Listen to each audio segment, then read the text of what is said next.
For the first time in over a century, fixed odds betting on horse racing, powered by BetMakers, is now available on track at Monmouth on Monmouth races, and soon it's going to be available throughout the state, and you're going to be able to bet at Monmouth on other tracks as well. This is an exciting new way to bet that really puts the power to get value in your hands, because the odds you bet are the odds you get. You're going to be hearing a lot more about fixed odds betting opportunities across the In the Money Media Network, and you can try it out yourself if you can get to Monmouth, currently racing on Saturdays and Sundays. Check it out, and to learn more about the BetMakers, you can go to their website as well.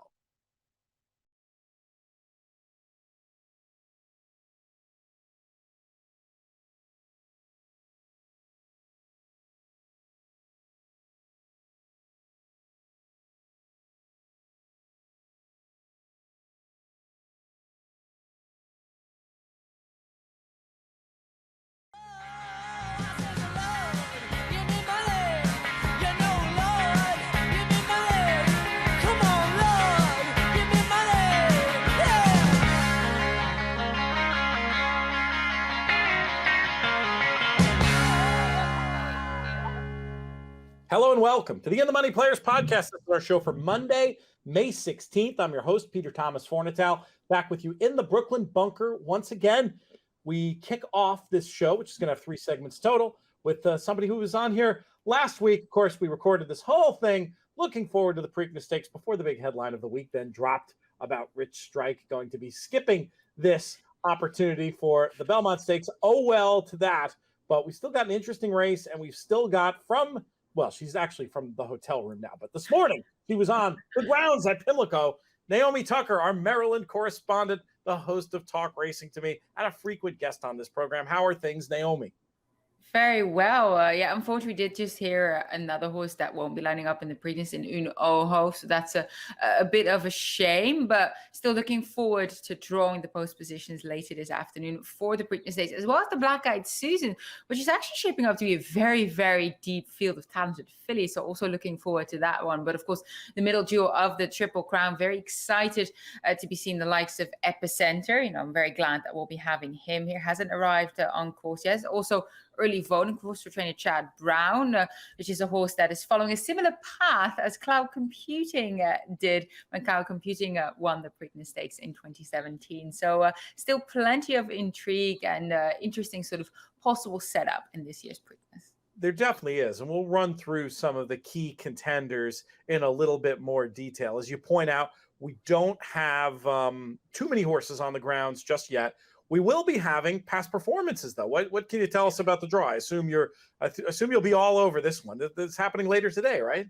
It is indeed 4:30 p.m. ET. It'll be live streamed on Twitter and Facebook. Brittany Urton will be hosting. I'll come in to give some analysis on possible pace angles, and of course, just running you through the field a little bit. So I've definitely had a look at the Preakness field and the Black-Eyed Susan field already. But yeah, you can be finding those past performances later today when the fields have been drawn. Few little programming notes. We're going to have a special show sponsored by our friends at Maryland Jockey Club for Black-Eyed Susan Day. We'll be going over all the stakes. Naomi, I'm hoping we can find a time. I think that's going to be audio only. I know you're completely insane this week, but any chance you might be able to find some time Wednesday to go over that stuff with us on a separate pod, or is this all we're getting from you until Thursday? I'd have to go and have another look, because I do have some prior commitments already on the Wednesday. What time would it be? Like, we'll work around you. We talk about these production meetings in the show all the time. This is a pretty good one. We'll follow up off it. We'll hopefully have you for that. If not, folks can get your insights in a number of places, and we're definitely going to have you for our Preakness Final Answers Show, essentially, which is going to be. I'm sure I can find some time in between. It's just I got some commitments in the evening, and then I've got some meetings in the afternoon, and then I'm overseeing the cameras and the track work in the morning. So I'm like, maybe in between. You're working a little too hard this week, but I guess it really is. If you work for Maryland Jockey Club, this is the week. We'll hopefully find some time to. Most important race for us, for sure. We'll have some fun with that, and then we'll have some fun on Thursday night, 7:30. That'll be streaming live on YouTube. You're going to want to check that out. While we're doing these programming type notes, want to let folks know about some other cool stuff. Our friends at America's Best Racing and the Jockey Club, they're having this party at Wednesday night in Baltimore. I'll make sure to tweet about it. I will post the link in the description to buy tickets to that. Are you able to go to that, or do you have other stuff going on? That is on my list of activities on the Wednesday. So Good. yes. So you come hang out with me and Naomi at I think it's the Mount Washington Tavern. It's called. I do believe it is. I've been there a couple of times now, especially because we had that elongated Preakness meet last year due to COVID that we were here longer. So quite frequently when the traffic was so bad that it was more than 2 hours for me to drive home, I'd go there, order fries, drink some red wine, and just kill some time watching sports on the TV sets in there. So yeah, I know the place quite well. Okay, good. And it is cool. I was there for I guess it was back in it was pre-COVID, so it was 2019. I appeared at this party and we had a lot of fun. So folks are definitely going to want to check that out. Again, I'll post the way to buy tickets in the comments here. We want you to join us for that live stream. But let's get back. So, Epicenter, you did an amazing thing with some impressive sorcery and have created early past performances for this race. So I just did, sometimes it's a fun exercise. You just look through a race really actually deliberately quickly and just try to see the race like the world is going to see the race. And when I do that with the horses that remain for the Preakness, I don't even know how short Epicenter is going to be in here. I mean, he looks to me at a first glance, it feels like 4 to 5 would be maybe even a good price on him.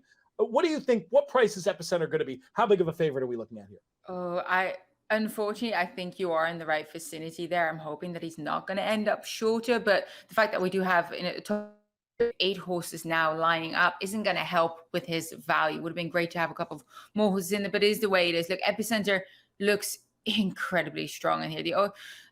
Very unfortunate for him and connections. So of course, Steve Asmussen looking for that elusive Kentucky Derby win that he did get nabbed by that huge long throw in Rich Strike in the Kentucky Derby, because Epicenter ran a winning race, just like he did in the Louisiana Derby, just like he did in the Risen Star. This is an incredibly talented individual who has done nothing but progress, tick all the boxes, shown that he's no need the lead type. He can sit just behind the pace.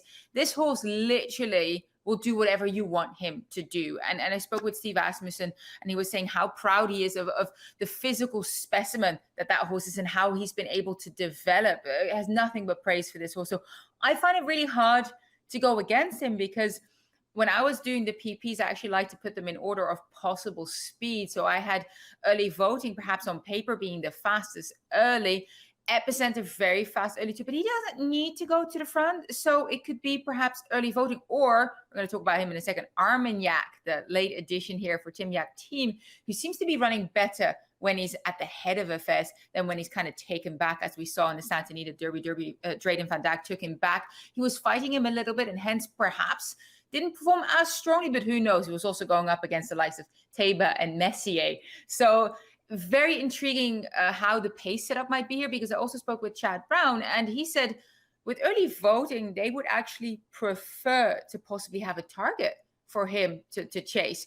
But he did say if that target didn't appear or wasn't there, they'll go and take up the running. So very intrigued here.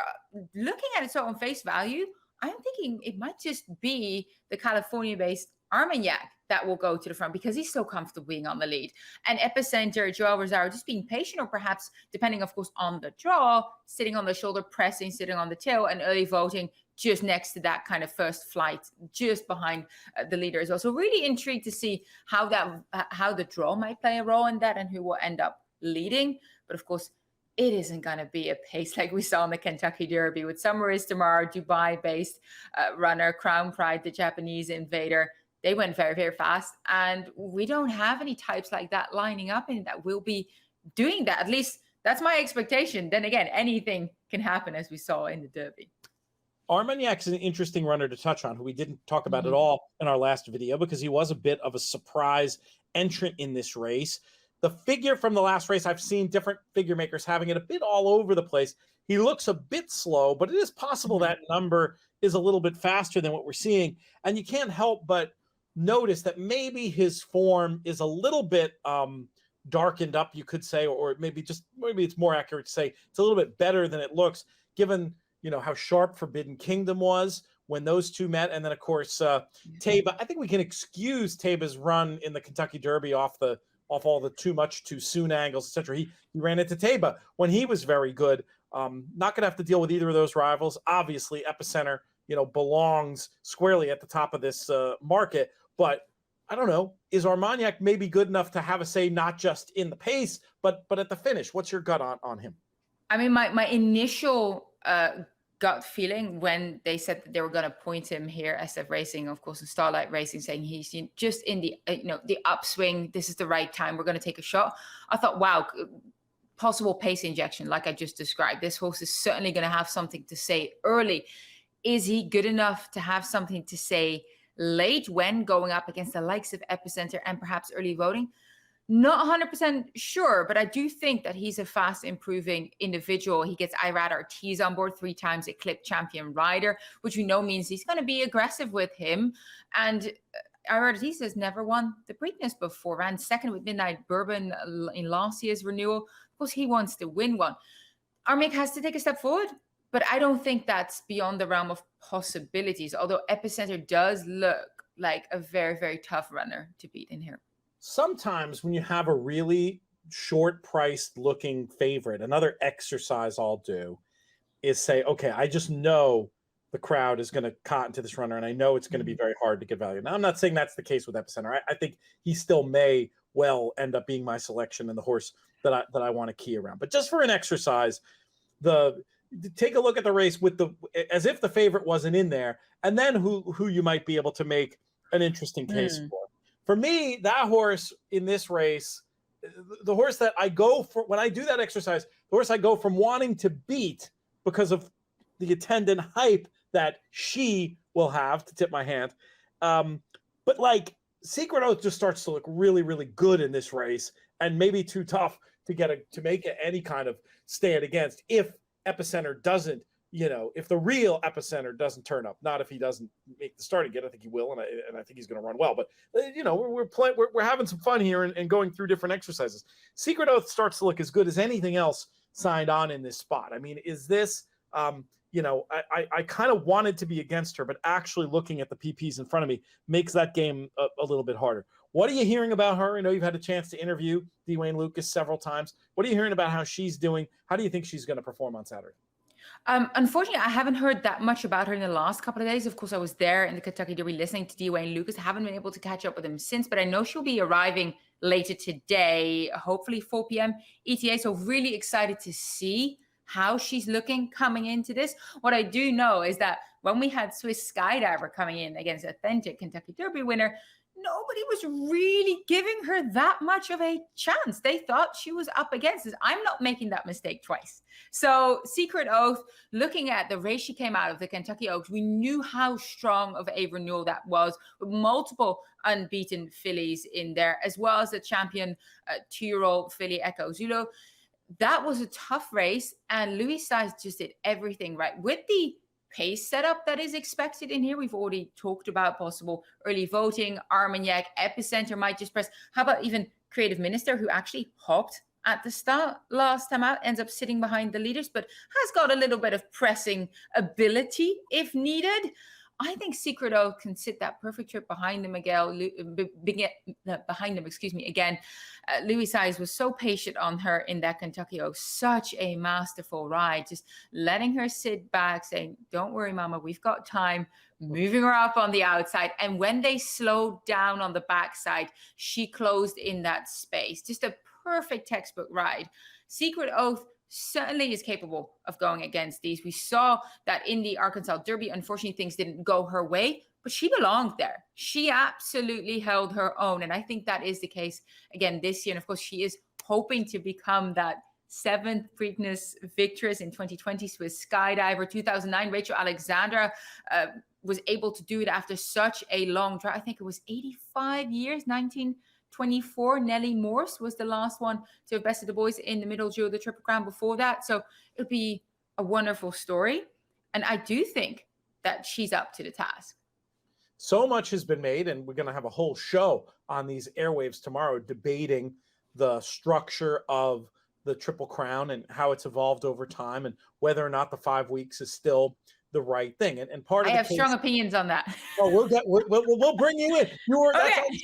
We'll bring you in on that. But where I was going with it was, I do understand that a big part of the argument is to do with modern training methods, that even in the last 20 years, 15 years, trainers have evolved and they don't want to run horses back on 2 weeks rest. Not true necessarily of Dwayne Lucas. This is a guy who obviously was training 20 years ago. He was training 30 years ago and has made a habit out of being able to bring horses back and clearly has no issue with the short rest. That's the other thing. Is that an advantage that she, Secret Oath, might have even over a runner like Epicenter? Give me 1 second. Excuse me. I think it's room service trying to come in. They were knocking on my door. Like, did you send them away? I think they didn't come in because I think I've got the latch on. I Gotcha. Well, they didn't come in, so we're good. We're good. No, you're right. Dwayne Lucas. Interruptions and animal interruptions. It all happens on these airwaves. But so yeah, my theory was that in a sneaky way, maybe Secret Oath has that advantage over everyone in the field, even the favorite. Look, Dwayne Lucas is cut from the old cloth. Like you said, he's been training for a significant amount of time. We call him Coach Dwayne Lucas, not for nothing, for the fact that he has educated a fair few incredible trainers. Of course, Top Fletcher, first one that comes to mind. Love Dallas Stewart as well. So many good trainers because he's been around for that long and he knows what he's doing. The first thing I thought of is when I was speaking with Bill Boniface, who won the Preakness in 1983, I do believe it was, with deputed testimony, is he was saying the same thing. It feels like it might not be the horses, it might just be the trainers thinking they need to give the horses much more rest. Because he ran deputed testimony in the Delaware Stakes the week before the Preakness because he said he needed confidence. He said he needed to get his hopes up. And then came back and won a Preakness in the slop on that sloppy service. Donnie Miller, Judy, a fantastic ride on the inside. If you want to go have a look, it's a fun one to watch. I made a feature about it, so it's also out there. Not plugging this shamelessly, clearly doing that. But do that all the time over here as well, so that's okay. You're allowed. So there you go. Great feature there on Mr. Boniface, the horse that he bred, raised, and trained, and then won the Preakness Stakes with. But Dwayne Lucas, this is a 2-week turnaround. If he didn't think she was up to snuff, he wouldn't be bringing her here. He's also not afraid to bring her around on 2 weeks rest. I think it's very doable. Perhaps I'm also tipping my hand here as to my opinion about the Triple Crown. I'm pretty sure it has a little bit more to do with the human aspect of it than really the horsey aspect, to be quite honest. So I think this is absolutely fine. If she came out of that race well, like we've all heard that she has, like the way that they're talking about her, can't wait to see her later this afternoon, I think that she's ready to fire in here. And I think that race did her well because that was just such a dominant victory. She came from behind. It's not like she was gunning it on the lead, running so hard. Like sometimes we do see fillies do that, right? You see them going for it. You see that they're giving it their all. Then you would wonder about that 2 weeks turnaround. Then you would go, ooh, not sure she didn't already give whatever she had to give right there. I don't think that was the case with Secret Oath. It's a good point. Now, I do want you to expound a little bit more about your thoughts on the Triple Crown. It sounds to me like you have the view that if it ain't broke, don't fix it, and it's really the humans who maybe need to. It's the horses are fine with it. Maybe it's the humans who need to adjust their way of thinking. Is that a decent? Well, I think it's a really complex subject that I was trying to come at from different points of view. I think from the horse point of view, like you highlighted in the past, I think it is doable. It's not meant to be easy. It's a Triple Crown. We don't want a Triple Crown winner every year. That would take all the shine and all the glitter away, right? It's the Triple Crown trail, that hope was one of the things I fell in love with here in the US, because back in Europe, there's much more space between the Triple Crown. It barely exists anymore because there's so much space, because people aren't focused on it anymore. It's become a byproduct. That's not the case here. I don't want it to change because right now we are all focused on it. Now, from the point of view that you have a Kentucky Derby winner that decides not to line, well, the connections decide not to line up in the Preakness, there is so many angles to take it. One, of course, for the sport, for all of us are going, okay, this is not great, right? We have this Triple Crown. It's supposed to be very prestigious. Why aren't you going?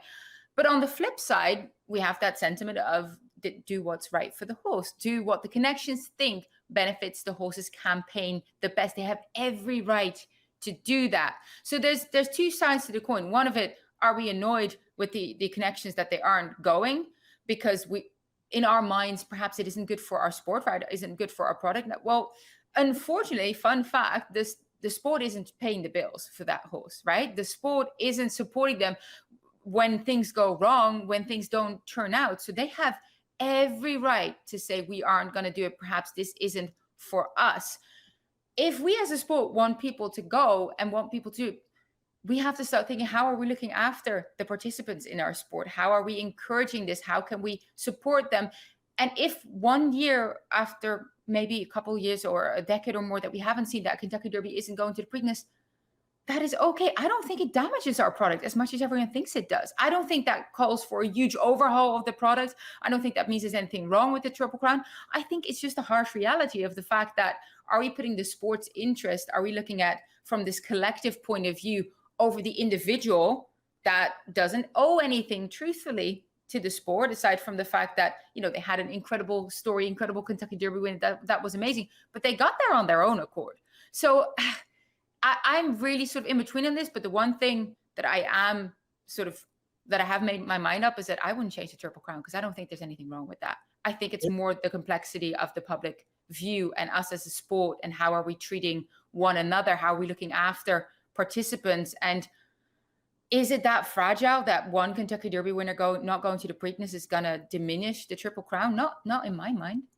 There will be much more on this topic tomorrow. We got a whole show on it. Looking forward to that. Sorry. Oh, it's great. I love your enthusiasm and your thoughts on the topic. And it's good. It's like a sneak preview a little bit of what we got on that video tomorrow. We're going to ask everybody to weigh in who's out there watching and listening with their comments and their thoughts on this, listening to all the different perspectives and letting us know if that's changed your mind at all on this issue. So we look forward to that. Talked about, the filly, Secret Oath, but Lucas training style, very likely to have run back on, 2 weeks in the Preakness without a second thought. One horse we know has been pointing for this race since long before the Kentucky Derby is early voting. You mentioned before, conversation with Chad Brown saying this is not a need the lead type, maybe even a little bit better with a target. I certainly believe that with the way Chad Brown trains his horses. You see how they do it in the morning. Very rare that you find one that's just a true need the lead. They typically are very good coming from off the pace, stalking and pouncing, whatever you want to call it, which I think is the kind of trip that I definitely buy early voting might want in an ideal world. I'm concerned a little bit just about how much faster Epicenter looks. That would, to me, be the main thing that I would think would be damaging early voting's chances. But what about you? I mean, I take the point that he's supposed to run a big peak effort, whereas, Epicenter, I mean, maybe he will, maybe he won't. We'll see how he reacts to all the different things he's facing after such a hard race 2 weeks ago. Where do you stand from a wagering point of view with early voting? I think early voting is really interesting because when you do the quote unquote quick handicappers look, right, you go, all right, second after the break, plenty of time to have gotten over that Wood Memorial, trained by a trainer who has done this trick before, right? Cloud Computer 2017, same style, a trainer also that gives the horses a chance to really finish their races. So even though early voting is very, very fast, he rebroke when Mo Donegal came at him. Now, unfortunately, ended up losing by a neck, but that was a very gallant effort. By far, he ran the best race of the entire field. He was the one doing all the hard work, just got nabbed there. So to me, there's so much upside to this runner still from that handicap point of view, especially because he was just simply naturally quicker than all of them in the Wood Memorial. And then as well that Chad Brown is saying, I don't think he needs to lead. Good, because he might not get it. If Armagnac is going to be ridden aggressively by Irad, then good, you have an option because he's not going to be far off it. Must admit, we have some moisture in the ground right now. It is going to dry out. It's supposed to be a warm weekend coming up this weekend because if the moisture was staying, I would have said, you've got to be close to the pace. That's what it's always kind of played at Pimlico. We did see some horses make up ground yesterday, thankfully, when the ground was starting to dry out. But in general, we know that it helps to be just a touch close. Now, I'm glad that the ground is going to be drying out. So that gives some horses like Secret Oath a chance to come from off the pace as well and a bit more of an honest race. But still, early voting, his running style is exactly what you want in any two-turn dirt race. Close to the pace, that tends to win you a race. I want to talk about a couple of potentially interesting long shots, starting with number 4, Creative Minister, who I'm sort of referring to as the wild card in the race. I was wondering if you could argue, this is another coming back on 2 weeks runner, but this is one coming back on 2 weeks after what I thought looked at least like a relatively easy test.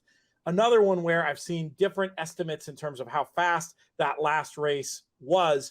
Needs to get faster, but there's reasons why he could get faster. The added ground should be his friend. I think this horse could end up being a pretty big price. Let me do a little quick peek at some, looking at the international betting, 10-1, 12-1, nothing huge, probably a hold at that price. But I don't know, one that could get lost on the day, who I think is a little bit, at least a little bit interesting. What can you tell us about this horse?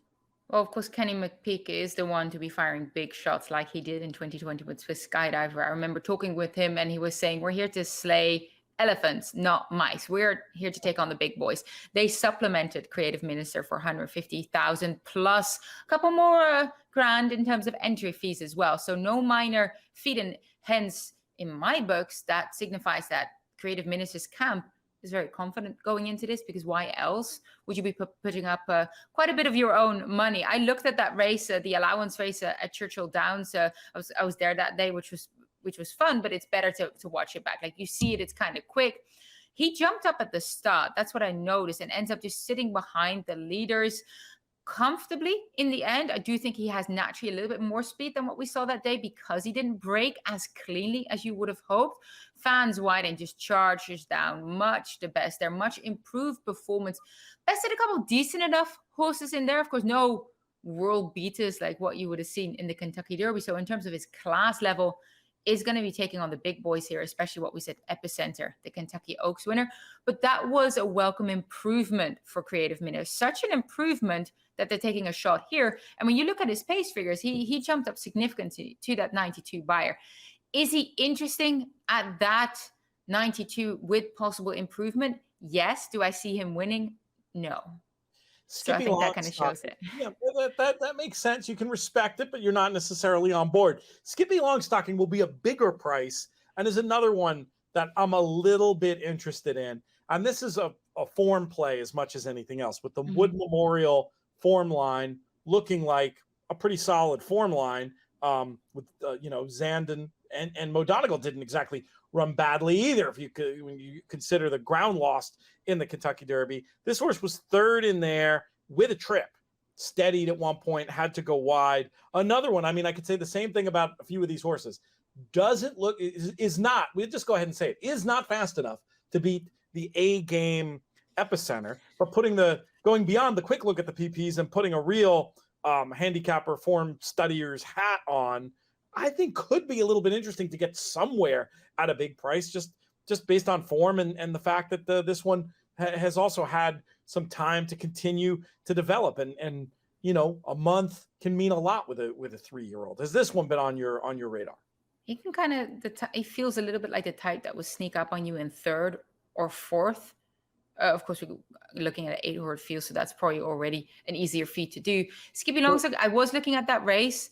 Do you still think that the only one I really want out of there is early voting, because he just ran the best race of the entire field? So I'm still much more on board with early voting than I am with Skippy Longstock, which unfortunately is kind of the obvious thing that most people are going to see. Like you said, had a little bit of a trip, but not that bad from what I saw. He just didn't accelerate enough belatedly. So in my books, has to either be closer to really make a dent, or really start turning those propellers on. And look, he's well exposed. I just don't really see him jumping up enough to make a dent against the likes of Epicenter and early voting.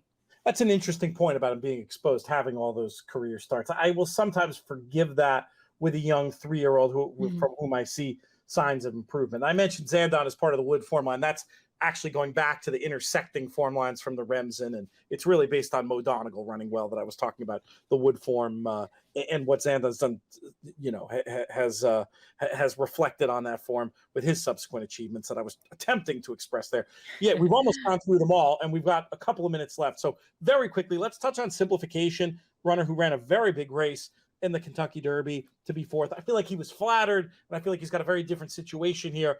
He'll be sharp. He'll be finishing, but another one for me, I think the ceiling would probably be a third or a fourth. Am I maybe underestimating him?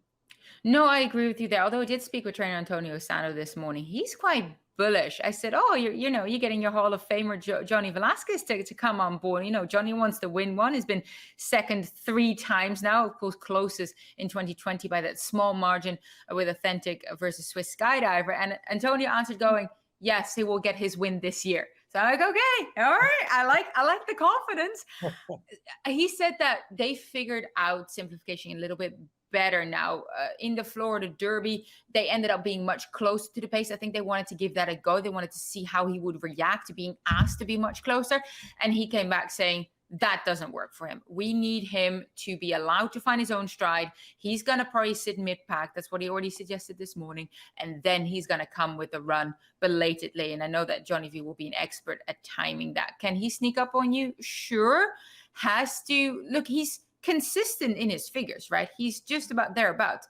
Has to improve a couple points to actually, get the Woodland Fast on Saturday. But I'd love for the connections for this horse to hit the board. And I think it is possible. The thing is, though, we do have a couple of horses in this 8-horse field that we're saying they can win. And there's a couple of horses that we're saying they can hit the board. So I think you want to be betting accordingly to that as well. And look for the value if you think that they're good enough to hit the board. Happy Jack will be the longest shot in the field.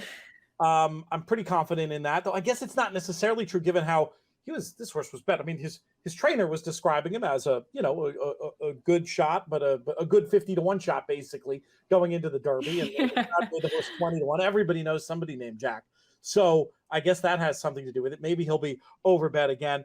I was curious that they decided to proceed with this horse, but they're taking a shot, and as we saw in the Kentucky Derby, those shots sometimes go in.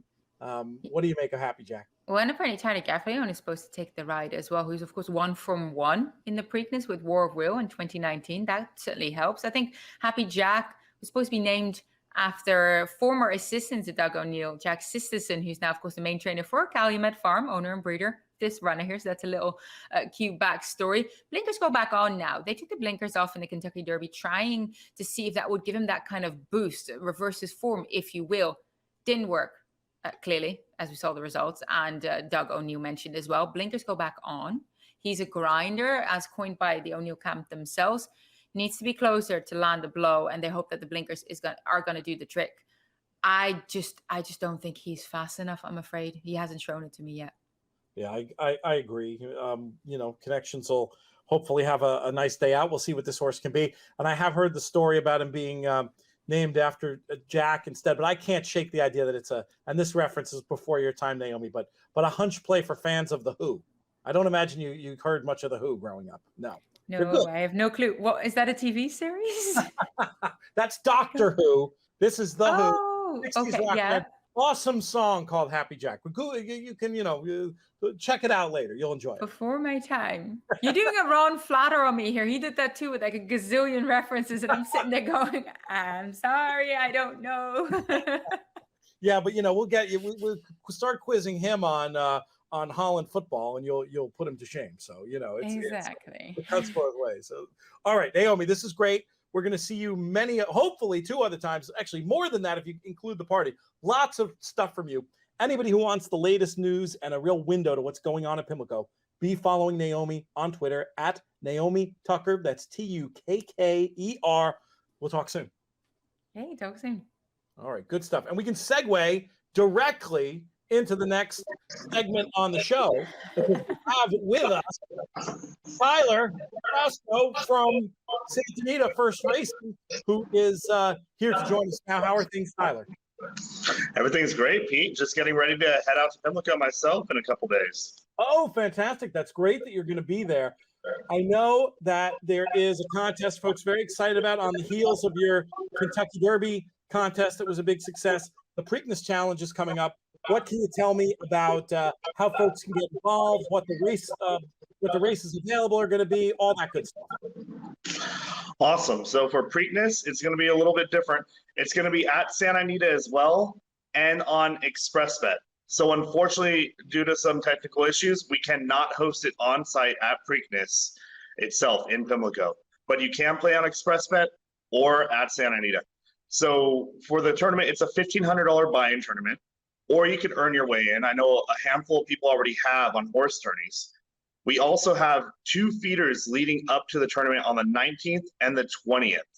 So that's on Thursday and Friday of this week. $80 feeders on Xpressbet. That one for every 50 entries gets a seat into our Preakness tournament. The tournament will offer prizes to Breeders' Cup Betting Challenge, 10,000 value prize right there, NHC seats, along with Pegasus World Cup Betting Championship seats, and also obviously cash. So if you have some strong opinions and you want to create a little more value to them, definitely play in the tournament. It's a lot of fun that way. You make a great point about being able to qualify on Xpressbet and on horse tourneys. For folks looking to buy in directly, remind us to buy in and tell us the best website to go to make sure that folks can have their seats secure. Absolutely. So the best way to do it would be to go to either Santa Anita website or Xpressbet's website, xpressbet.com/tourneys. If you go to Santa Anita's website, you could go in, you could play with credit card, and you could select whether you're going to play on site at Santa Anita or whether you're going to play on Xpressbet. And we'll be happy to settle that up on the back end and get you all set up on your tournament account. And how Coming up, sorry. Go ahead. You go ahead. Oh, I was going to say also for Gold Rush or Gold Cup weekend, Memorial Day weekend, we have a great weekend of tournaments set up. We have 4 tournaments going on that weekend via Xpressbet and Santa Anita. And also we're offering an on-track $5,000 bonus. So if you win the $500 tournament on that Saturday or the $1,500 tournament on that Monday, you could get a $5,000 bonus on top of your winnings, on top of your prizes. That's so great. We're always doing something different. Yeah, and that's real reason to travel out to Santa Anita. I mean, it's always great to travel to play in more than one tournament. We've seen that across the country. But then you put the bonus in there, and it just makes it all the more sweeter. Bring it back to Preakness for a minute. Remind folks the allocation of the buy-in of prize pool to bankroll, and also let us know what races will be available. Perfect. So $1,500 is going to be divided into $1,000 bankroll, $500 going to the prize pool, and out of that, 5 races you have to bet $100 minimum. So that's just a minimum 5 races, $100 each, and the entire bankroll, obviously $1,000 to become eligible for prizes. And beyond that, we also have all the races available up to the Preakness. So if I'm not mistaken, that's races 1 through 13. Any races after the Preakness Stakes are not eligible. So a double going from Preakness to the race after is not eligible as well. So please be wary of that. And yeah, those are the only minimums that we have for the most part. Win, play, show, exacta, trifecta, and daily doubles are the valid bets for the tournament. Only Pimlico, just to clarify that, only Pimlico races. So the Santa Anita stuff early card is not in. It's just you can focus on Baltimore for this one, just like you did with the Derby contest. Yes, absolutely. What kind of feedback did you get on the Derby contest this year? How many players and what are your expectations for this weekend? We got a decent amount. I forgot. I think it's about 118, I want to say, somewhere around there, which wasn't too bad. A lot of people fed in. It was a little more expensive. It was a $3,000 tournament. The 1,500, I'd say we get somewhere around the same. I'd say about 120 is usually my ceiling where I'm always happy at 120, and it usually gives a good amount of prizes for our players as well. Yeah, well, hopefully we can beat that number. I mean, it's a great thing. I'm so glad you guys have sort of picked this up and have these contests rolling during the Triple Crown. You mentioned all the great stuff happening on Memorial Day weekend. Will you be back at it for Belmont as well? Yes, we will. We're doing all the Triple Crown races. So Belmont will be another $1,500 tournament as well. Pretty much the same format, same prizes for the most part. Good. Well, we'll keep folks posted about all the opportunities with our ad reads, but I wanted you to come on here and talk about some specifics. Here's a bit of a down the rabbit hole question. I think it will apply to plenty of our viewers and listeners. If you are somebody with a first bet account currently, what do you need to do to play in this tournament on Xpressbet? So if you do have first bet, you also have an Xpressbet account. It's the same account. It works consistently between the 2 apps. So just go to Xpressbet, use your same username, and your username and password, and it will log you right on in. When you go to Xpressbet, you're going to go in. If you're going for the feeders and you're on mobile, go down to contests. The feeders are listed as contests because they're in a win-place format. It's a $6.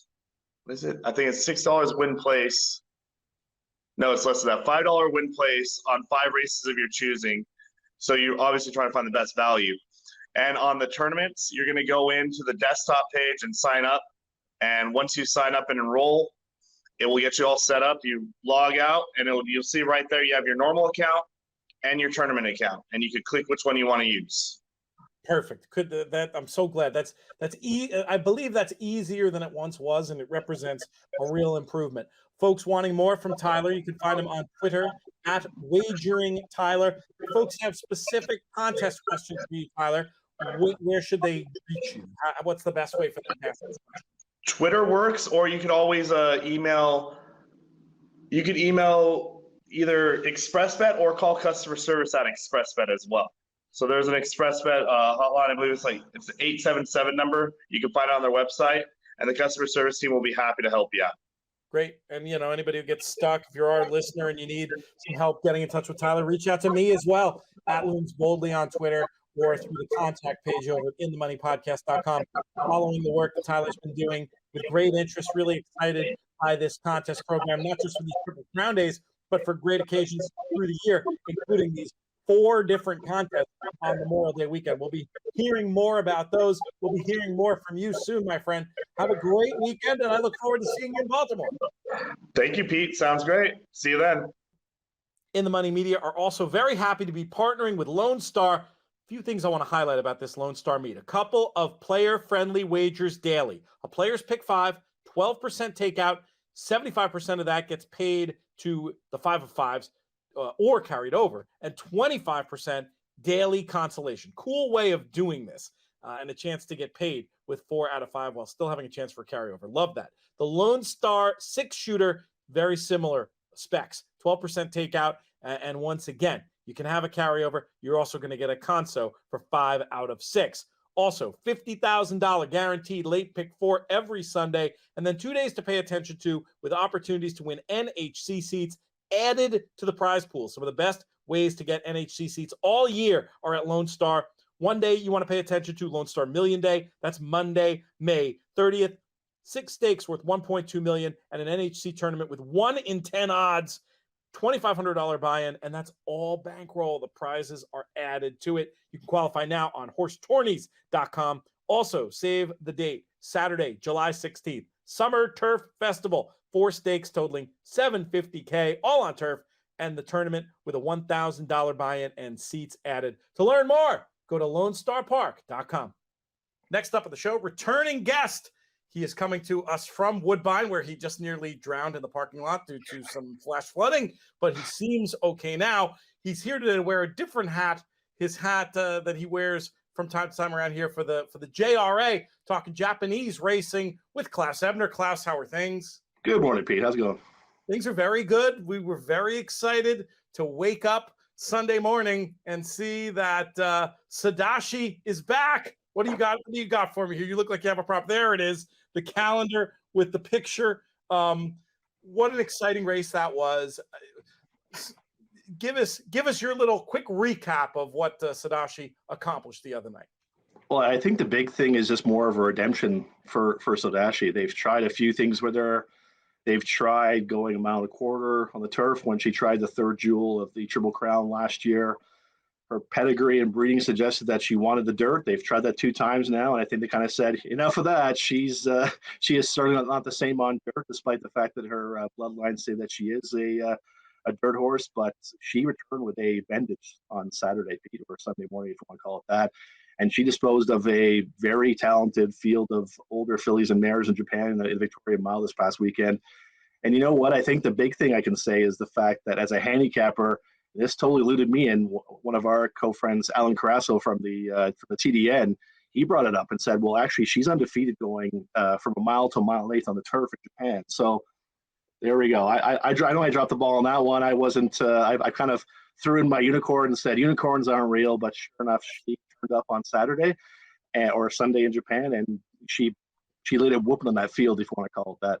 It was very impressive. And for those who don't know, this is one of the rare white thoroughbred fillies. Sodashi, we've been following her since early in her career on these airwaves. Perrin's favorite race course. She really does resemble a unicorn without the horn, and it was something magical she accomplished the other night. Really, really, really fun and a great story. And then, of course, leads immediately to all manner of speculation, because the race the other night was a win and you're in event for the Breeders' Cup Filly and Mare Turf, a race that will be run farther than her optimum distance. But of course, there's been quick chatter on social media with racing fans around the world loving the idea of an international tilt, one of racing's great superstars, one of the most charismatic horses we've seen in a long time, coming to racing's, for my money, biggest event in the Breeders' Cup. But I noticed very quickly the sharpest people out there, Alan Carrasso among them, Kate Hunter among them, very, very quick to say, yeah, don't get your hopes up too much.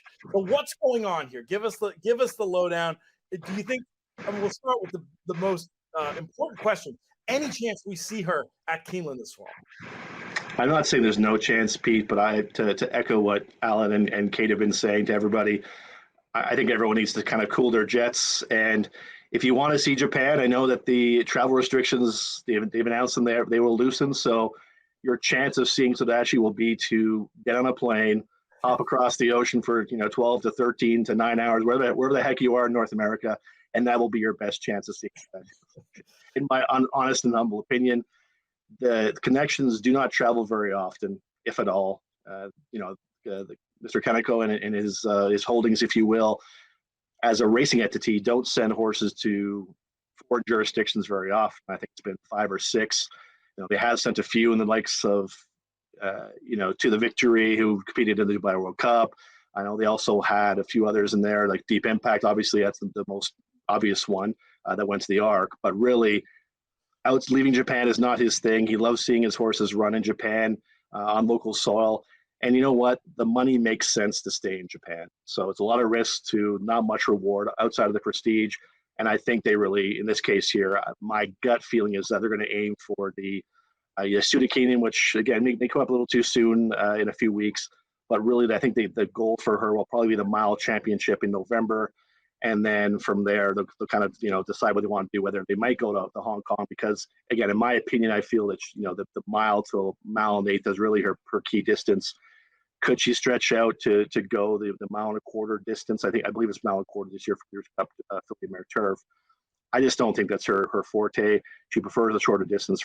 Around a mile hits her right between the eyes. So I think that's kind of her goal this year. And I'm not trying to, again, poo-poo all those that want to see Sodashi in the Breeders' Cup this year. I know I do, because I want to beat her and bet against her. I just don't think that she's coming stateside.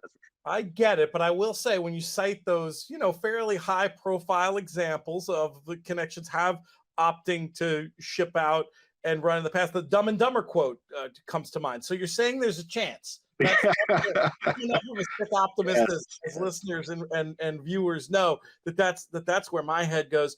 Obviously, even though the Breeders' Cup Mile isn't the win and you're in race, I don't know if the Breeders' Cup has ever done this, but there's certainly precedent around the world for organizations, racetracks to essentially have appearance fees. Maybe make that financial piece of it make a little bit more sense. What I'm hearing for you, just from a strict form point of view, is, as salty of a race as the Breeders' Cup Mile is, you think she'd probably have a better chance in that than the filly and mare, just because of the distance? Yeah, I agree. And I'll put my Woodbine hat on. I'll talk to my execs after this call here and see if we can increase the purse of the Woodbine Mile and lure her over for September. So that way, hey, everyone can see her at Woodbine, and then she'll go back to Japan in time for the mile. That would be something. We're looking forward to promoting the heck out of course, Woodbine all season long, but particularly the late Queen's Plate this year and Woodbine Mile, 2 days we're very much looking forward to. But boy, can you imagine having that kind of international representation? That would really be something. So let's just take a quick look. We are going to have you back on several times in the next few weeks. We've got some really important JRA races coming up the next 2 weekends. Give the listeners and viewers a little snapshot of what we got coming down the pike. Yeah, 2 really big races in the Japanese calendar, Pete, this weekend as well as the following weekend. that being the Japan Oaks and Derby. So that's going to happen this Saturday/Sunday, depending on where you are.